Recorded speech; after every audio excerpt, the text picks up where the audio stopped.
ఇవాళ జరుగుతూ ఉన్న దొంగ ఓట్ల లెక్కింపు ప్రక్రియ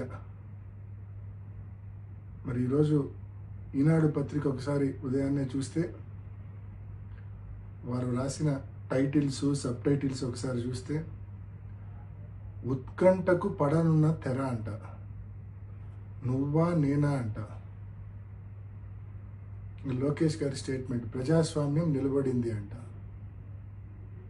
ఎవరిని నమ్మించడానికి ఈ మాదిరి రాతలు రాస్తా ఉన్నారు? అసలు ఓటింగ్ జరిగింటే కదా అక్కడ మీరు ఈ మాదిరి రాతలు రాయాల్సింది. జరిగిందే దొంగ ఓటింగు, దానికి మళ్ళా ఉత్కంఠ, దానికి మళ్ళా నువ్వా నేనా, దానికి మళ్ళా ప్రజాస్వామ్యం నిలబడింది అంటే మీ ఉద్దేశము దొంగ ఓటింగ్ జరిగిందన్న విషయం పులివెందుల మండల ఓటర్లకో లేక ఎంతో వైఎస్ఆర్ కడప జిల్లాకు సంబంధించిన ప్రజలకో మాత్రమే తెలుసు, రాష్ట్రంలోని మిగతా జిల్లాల వాళ్ళకు తెలియదు కదా.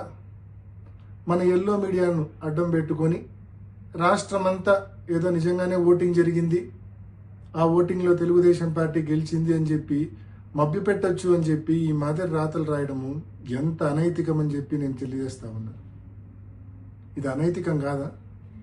అనైతికల్ కాదా? ఇది దొంగ ఓటింగ్ జరిగిందన్న విషయం మొత్తం స్పష్టంగా అందరికీ అర్థమైంది.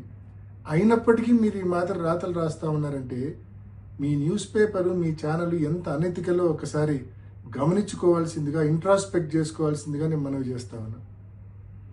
నిజమైన పోటీ జరిగి ఒక 5 ఓట్లతో తెలుగుదేశం పార్టీ గెలిచినా కూడా వారికి ఎనలేని తృప్తి, సంతోషం ఉండేది, మాకు ఎనలేని బాధ ఉండేది నిజమైన పోటీ జరిగింటే.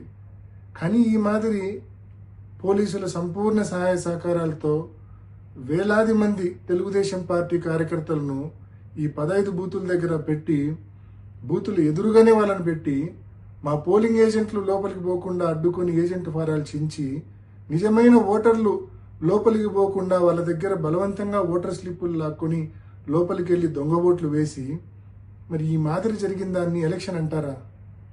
దీన్ని ఎలక్షన్ అంటారా లేకుంటే ఇంకేమైనా అంటారా?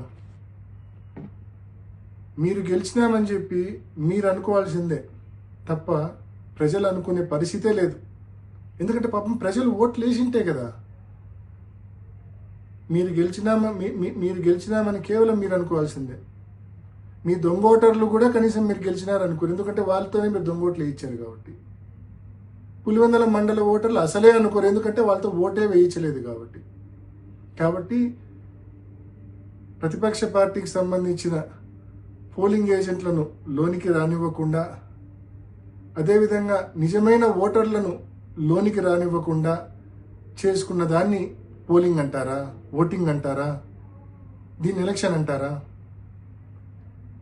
సో దీన్ని ఎలక్షన్ అంటారా లేదా అనే విషయాన్ని నేను మీ విజ్ఞతకే వదిలేస్తా ఉన్నా. నిజంగా ఇది అనైతికమైన ఎలక్షను. నిజంగా ఇది ఒక ఫార్స్, అబ్సల్యూట్ ఫార్స్ ఇది ఈ ఎలక్షన్ అనేది. సో నేను వైసీపీ కార్యకర్తలందరినీ నేను మనవి చేస్తా ఉన్నా, ఎవ్వరూ నిరుత్సాహపడాల్సిన అవసరం లేదు, ఎవ్వరూ బాధపడాల్సిన అవసరం లేదు. వీరికి గుణపాఠం చెప్పే టైం మనకు కూడా వస్తుంది. కానీ ఆ రోజు మనం ఈ మాదిరి దొంగ ఓట్లతో కాదు, మనం ఎప్పుడూ చేసే మాదిరి నిజమైన ఓటింగ్తోనే నిజమైన ఓటర్తో ఓటు వేయించి వీళ్ళకు గుణపాఠం చెప్దాము. తప్పకుండా ఆ రోజులు దగ్గరలోనే ఉన్నాయి. ఎవ్వరు నిరుత్సాహపడద్దండి, ఎవ్వరు బాధపడద్దండి.